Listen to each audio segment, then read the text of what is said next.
Well, thank you for having me back. You may be getting tired of seeing me here, but in any case, that didn't make a difference. I'm here. Okay, I have to start a talk, but first, did anyone not get the little handout that we had? If so, raise your hand and they can bring some down. Oh, I guess everybody did. Okay, I'm going to ask you to raise your hand again. How many of you are satisfied with today's Postal Service? I said satisfied, not dissatisfied. Oh, a few hands went down. Okay. How about that cost, 55 cents, to send a letter from here to Boston? Does that seem like a little high to you? Raise your hand if it's high. Yeah, there's a couple of people there. If back in Territorial Missouri, to send a letter from St. Louis, or Missouri in general, to Boston, with 4 sheets of paper, would have cost you $1. And that is the same cost that's the same time that the cost to buy an acre of land was about $3 or $4. So think about that. And if you think the cost of Postal Service is too high today, I'll just refer you back to that. Well, how do you mail a letter today? Well, if you have delivery, you put it out in your mailbox, raise the flag, and somebody comes by and picks it up. Or maybe you take it to a mailbox at the nearest Schultz. They usually have a mailbox in their place. There are other mailboxes you can just, and in fact, if you even went to the post office, as I did today, there's a drop outside. You don't have to get out of your car. Well, how did you have to mail a letter back in 1820? Well, the first thing is, you would have to, there was no such thing as rural delivery or local delivery. You'd have to go to the post office. And you would have to come around and figure out what it would cost. Because by the way, the envelopes were very seldom used. Because your postal rate was figured first on how many sheets of paper did you have to send. And typical bureaucracy, an envelope was considered a sheet of paper. So what did you do to get your letter ready to mail? Well, suppose you had a nice legal size sheet of paper. Consider that 11 by 14. A nice 11 by 14 sheet of paper. Well, you would write on this sheet of paper. You could then write on this part of the paper, because then you would fold it up like this, and on the back of it, seal it up with sealing wax. And if you were fancy, you would put your signet ring on it to have an imprint on it. And then you would address it on the other side. And then that would be taken to the post office.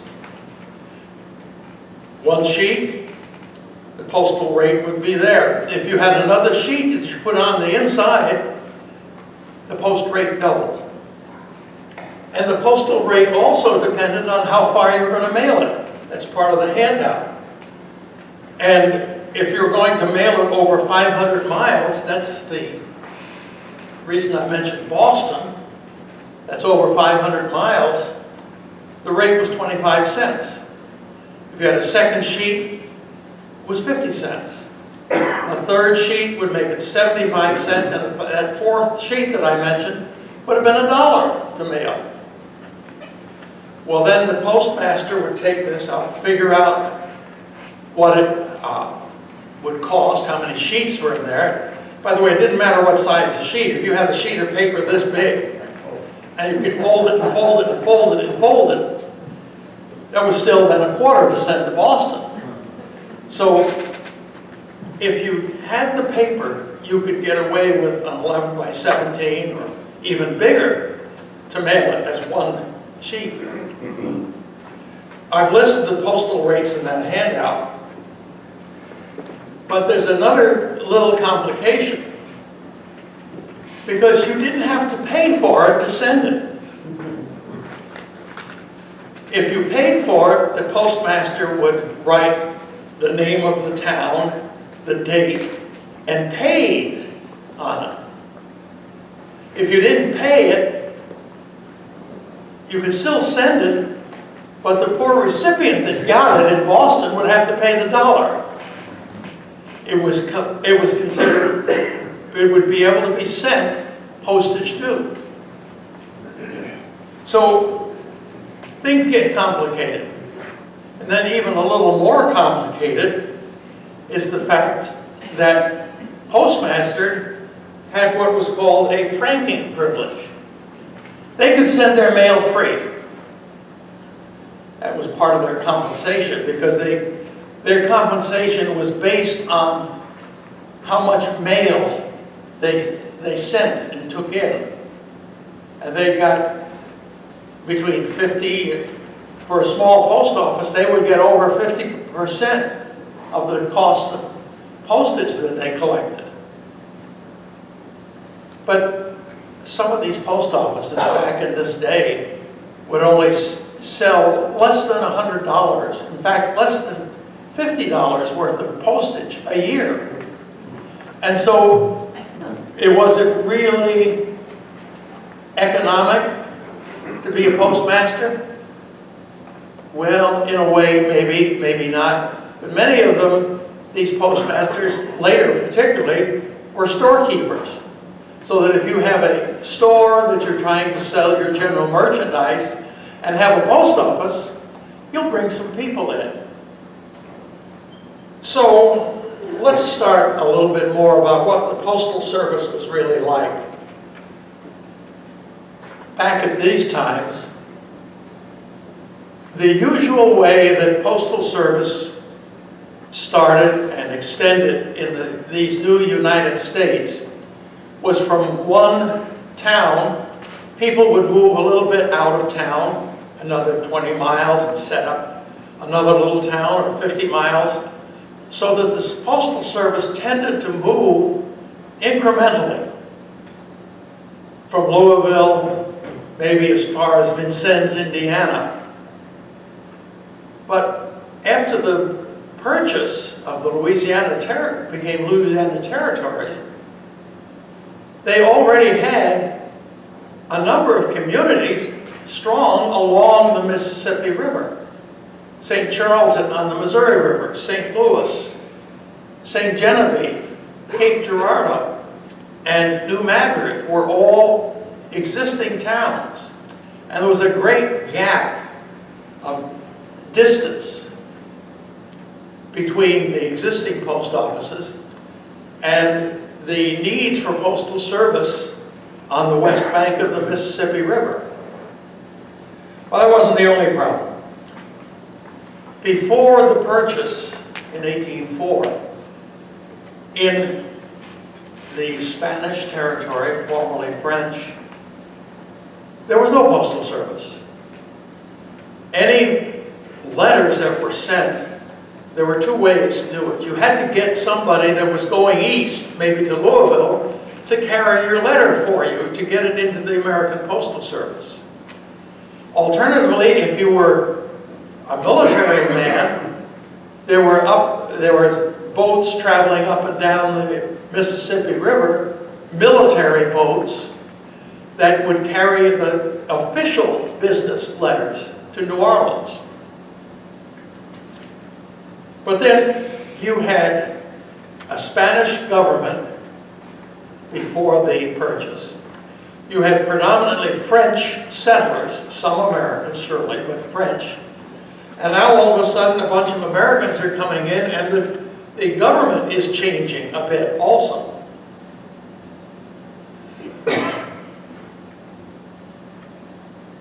So this is the set of the problems that was around. Now let me see if I can figure out this. No, must be the other button.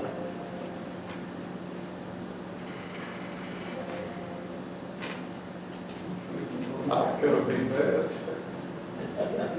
That is fast. Okay, there we go.